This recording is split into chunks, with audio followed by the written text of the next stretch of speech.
Hello, my name is Dennis Jackson, and this is my second video as a write-in candidate for the President of the United States.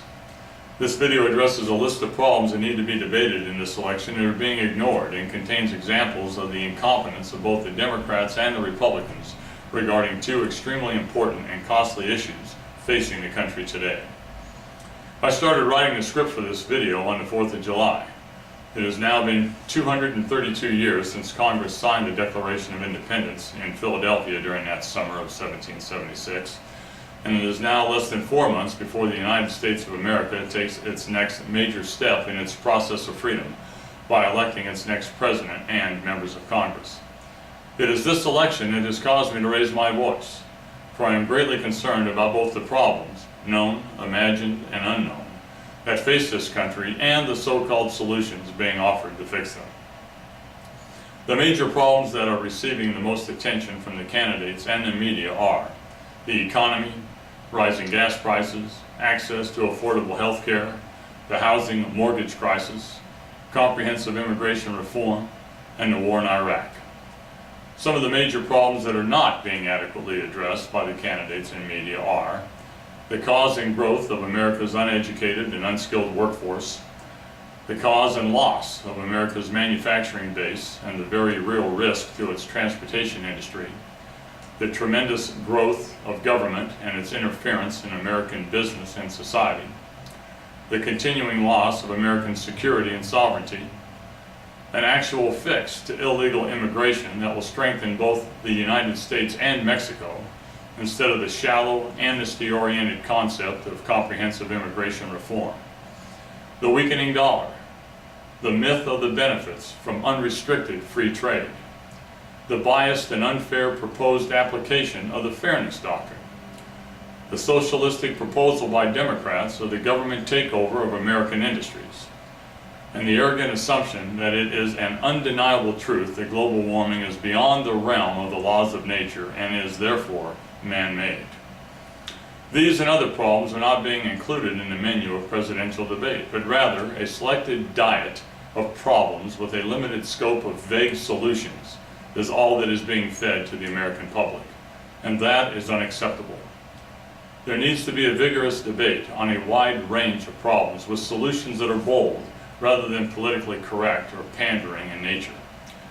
There are no correct solutions to wrong problems. If the true problem is not identified or is ill-defined, a flurry of well-intended corrective activity will not solve it. The activity will not be a true remedy, but merely a placebo with no corrective effect. It will simply make the problem worse due to the loss of time, money, effort, and hope. What I see happening in America today is an election process with the media and candidates providing photo ops and sound bites of wrong-headed policies that are a continuation of the failed policies of the past that have led us to the place where we are at this time. Both parties, Republicans and Democrats, are fumbling over the collective Gordian knot of their own making while trying to find a way to unravel it by pulling and pushing on its individual political strands, unaware that it is their individual political policies that made the knot in the first place. The way the ancient Gordian knot was finally undone after many had unsuccessfully tried for years was not by changing the positions or the ends of the individual strands and untying it, but rather it was undone by a single bold stroke of a sword which cut right through the heart of the knot. Likewise today, the solution to our country's problems will not be found in the variation or change of past policies that in recent decades have been centered in the growth of government programs.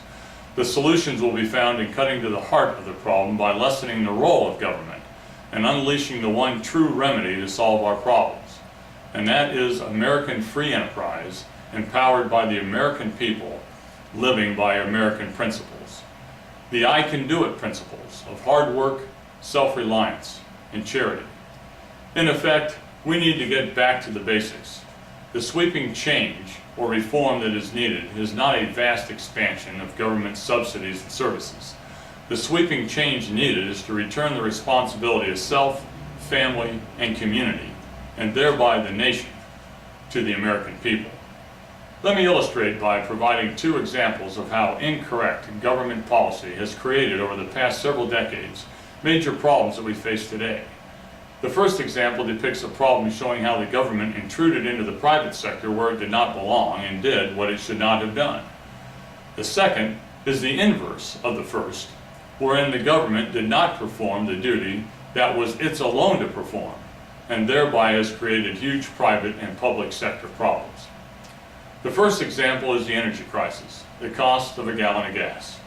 This is basically a classic supply and demand issue. Regardless of what the politically correct may try to say, the demand for oil and gas will be with us for decades to come. The voices on both sides of the aisle have alternately been in control of both Congress and the White House, and both have shut down American oil production for 3 decades.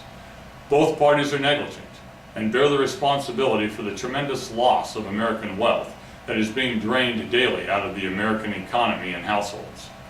Therefore, we need to vote them out of office. We need a president and Congress that will support a full court press on domestic energy production, which includes restarting offshore and onshore pumping, as well as drilling based on the economic feasibility of existing leases. This especially applies to Anwar. We need to pursue oil exploration, gas exploration, coal gasification with carbon sequestration, nuclear power, solar, wind, thermal, and all other feasible alternative energy sources. We have the technology to safely pursue all of these resources, and we should. However, we should cancel the pursuit of converting corn to ethanol due to its inefficient energy yield. We must fully unleash American ingenuity with proper safeguards to make America truly independent of foreign oil as if our very life depended on it, because it does. Now, the second problem is the one where the government has failed to do its constitutionally mandated job: illegal immigration.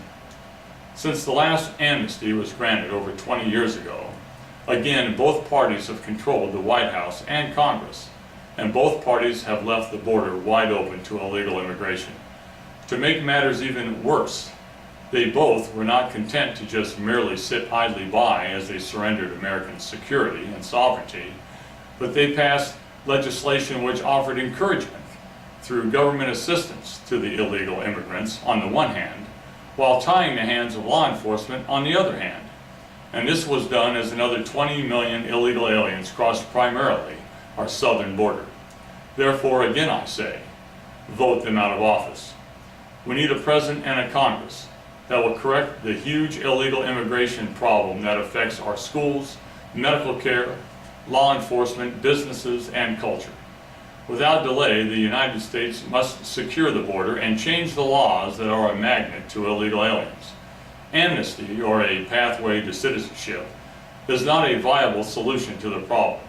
It is another example of a placebo solution that does not address the problem's root cause. It is a whitewash that covers up the problem by simply passing legislation that legalizes illegal activity. If you generally agree with my positions, which are contrary to the positions of Senators Obama and McCain, send me an email at dennisjackson2008@gmail.com and copy it to your favorite media outlet. We need to light a grassroots fire that will get the attention of the country in order to have a true debate on the issues that must be correctly resolved for the benefit of America's future generations.